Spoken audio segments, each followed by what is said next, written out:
샘터가족 여러분 안녕하십니까. 샘터지기 김덕기 목사입니다.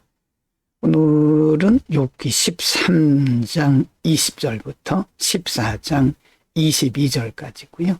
앞부분 욥기 13장 1절에서 19절의 말씀이 소발에 대한 욥의 대답, 반응이었다고 한다면 오늘 본문 말씀은 욥의 기도라고 보면 됩니다.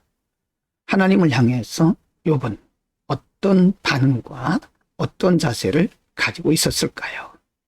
13장 20절부터 28절입니다. 20.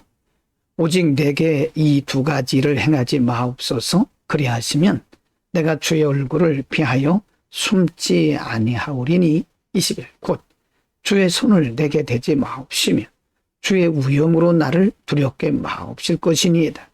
22절. 그리하시고 주는 나를 부르소서.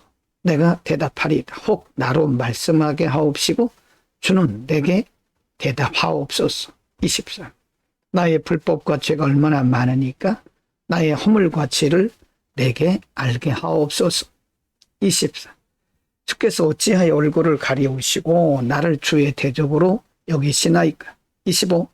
주께서 어찌하여 날리는 낙엽을 놀리시며 마른 건부를 따르시나이까. 26절입니다. 주께서 나를 대적하사 괴로운 일들을 기록하시며 나로 나의 어렸을 때 지은 죄를 받게 하옵시고. 27. 내 발을 착고에 채우시며 나의 모든 길을 살피사 내 발자취를 한정하시나이다. 28. 나는 썩은 물건의 후패함 같으며 종목은 의복 같으니이다.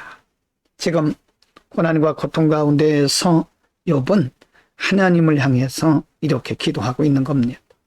한없이 보잘것없고 약한 자신에 대해서 하나님께서 이렇게 심한 고난을 허락하신 것을, 이유를 알게 하시고 자신의 허물과 죄를 깨닫게 해달라고 기도하고 있는 거죠.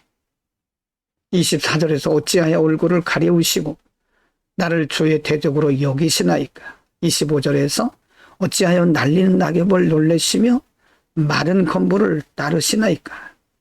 자신에 대해서 끝까지 추적하시고 또 고난으로 역사하시는 그 하나님에 대해서 자신의 생각으로는 알 수가 없다, 그런 얘기입니다. 14장 1절부터 6절입니다. 1절. 여인에게서 난 사람은 사는 날이 적고 괴로움이 가득하며.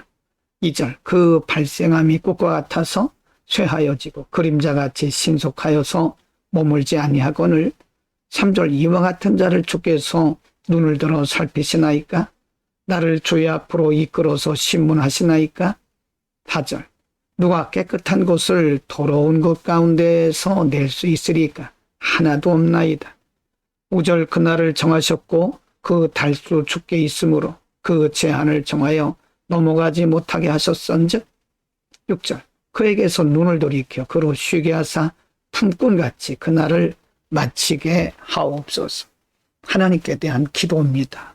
욥은 자신의 고난의 날수를 알 수도 없고 그 이유를 알 수도 없어서 사실은 사는 날이 적고 괴로움이 가득하다라고 자신의 형편을 하나님께 토설하고 있는 겁니다. 14장 7절부터 22절입니다. 7절. 나무는 소망이 있나니 찍힐지라도 다시 움이 나서 연한 가지가 끊이지 아니하며. 8절. 그 뿌리가 땅에서 늙고 줄기가 흙에서 죽을지라도. 9절.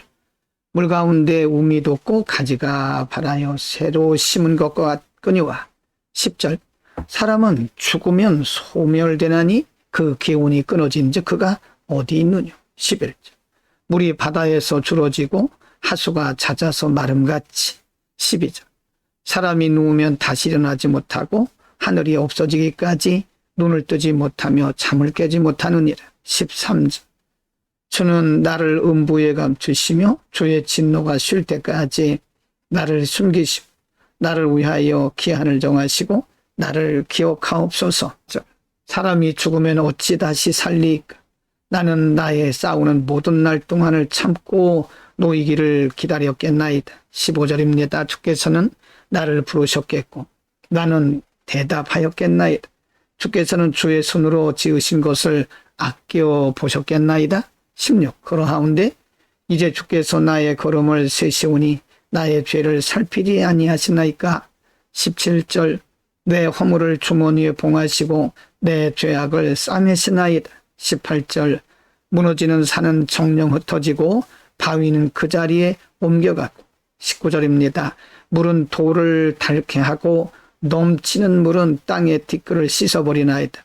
이와 같이 주께서는 사람의 소망을 끊으시나이다. 20절. 주께서 사람을 영영히 이기셔서 떠나게 하시며 그의 얼굴빛을 변하게 하시고 쫓아 보내시오니. 21.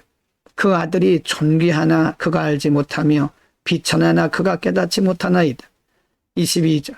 오직 자기의 살이 아프고 자기의 마음이 슬플 뿐이니이다. 욥은 이 부분에서 사람이라고 자신을 표현하면서 자신이 심한 고난과 고통 가운데 삶을 한탄하고 있다고 고백을 하고 있습니다.